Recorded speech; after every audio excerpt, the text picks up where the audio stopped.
ये है talks news network और आप देख रहे हैं पॉलिटॉक्स, राजनीति का कच्चा चिट्ठा।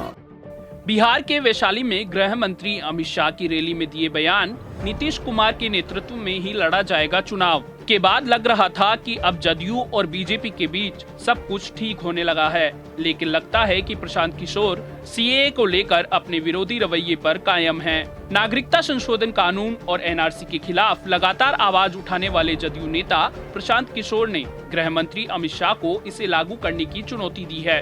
प्रशांत किशोर ने अमित शाह को चुनौती देते हुए कहा कि अगर आप नागरिकता कानून और एनआरसी के खिलाफ विरोध करने वालों की परवाह नहीं कर रहे हैं, तो फिर क्यों नहीं आगे बढ़ जाते हैं और इसे लागू करने की कोशिश करते हैं। बता दें कि इससे पहले भी प्रशांत किशोर एनआरसी और सीएए को लेकर आवाज मुखर कर चुके हैं।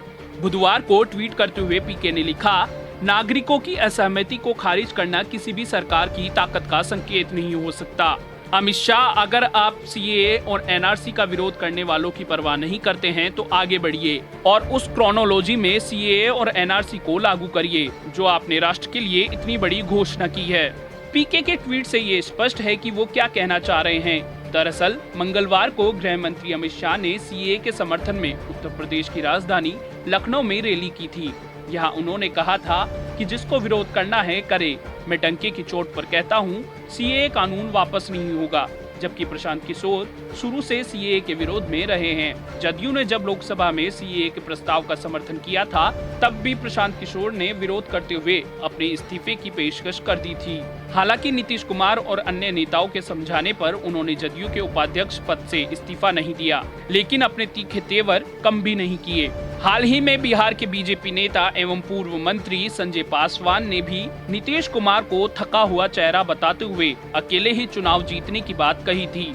इस पर जदयू और बीजेपी नेताओं में आपस में ठन गई थी, लेकिन अमित शाह ने तुरंत बात संभालते हुए बिहार का दौरा कर नीतीश के नेतृत्व में बिहार का चुनाव फतेह करने की बात कही।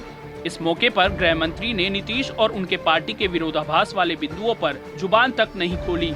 बता दें, नीतीश एनआरसी के मुद्दे पर हमेशा से बीजेपी से जुदा रहे हैं और शाह ने भाषण में एनआरसी और एनआरपी पर एक शब्द भी नहीं कहा। हाँ, सीएए पर जरूर बोले।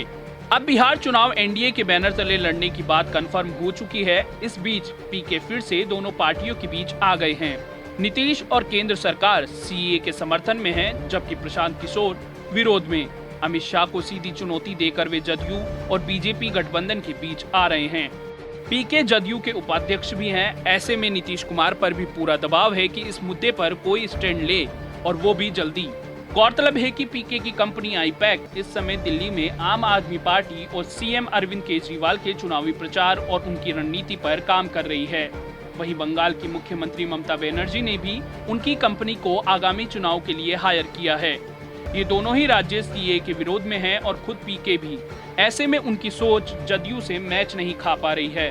दिल्ली में 2 सीटों पर चुनाव लड़ रही जदयू की स्टार प्रचारक लिस्ट में भी प्रशांत किशोर का नाम शामिल नहीं है। ऐसे में पूरे कयास लगाए जा रहे हैं कि सीएए पर लगातार विरोध उन पर भारी पड़ सकता है। वहीं अगर पीके के विरोधी कटाक्ष बीजेपी पर ऐसे ही बदस्तूर जारी रहे तो बिहार में जदयू और बीजेपी गठबंधन पर भी इसका गहरा असर पड़ सकता है। पॉलिटॉक्स ब्यूरो, दिल्ली। ये है टॉक्स न्यूज नेटवर्क और आप देख रहे हैं पॉलिटॉक्स, राजनीति का कच्चा चिट्ठा।